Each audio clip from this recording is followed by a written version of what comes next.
È follia, bisogna iniziare sintetizzando. Le gravidanze non c'entrano nulla. Lo attaccano da ogni parte e su ogni fronte, giornali, televisioni, opinionisti. Ed anche i commenti del web sono tutt'altro che teneri. Il sindaco di Mira, Alvise Maniero, è nell'occhio del ciclone dopo le mail inviate da Roberta Agnoletto, assessore all'ambiente e allo sport, che ha accusato il primo cittadino di volerla sostituire perché in gravidanza. Tutto un equivoco, spiega il 27enne esponente del Movimento 5 Stelle, che lo scorso giugno è riuscito nell'impresa di affermarsi in un comune retto per 60 anni dal centrosinistra.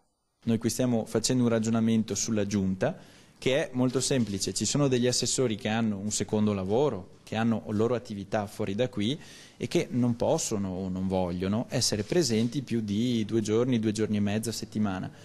Alvise Maniero è ambizioso, vuole realizzare ad ogni costo il suo programma e dopo 8 mesi di amministrazione si dice pronto a sostituire tutti gli assessori che non riescono a garantire una presenza a tempo pieno in municipio.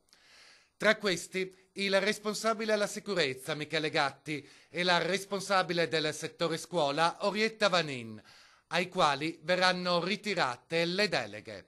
Si lavora per vivere, ma si governa o si ha un incarico politico per servire. Noi siamo qui solo per questo e gli assessori, se servono, ci sono, il giorno in cui non servono, si tolgono o si cambiano. Questo vale per tutti. Che il piglio di Maniero assomigli molto al piglio di Beppe Grillo è fuori discussione ed inevitabilmente il primo cittadino fa discutere. Lui che faccia molta fatica con questo comune fa molta fatica. Dopo ci sono certi screzi che comunque qua, di questo fatto qua, secondo me bisogna un po' vedere. Non vedo, non sento, non parlo. Per me no, veramente. Non mi sembra una storia vera, veramente. Non so, dopo...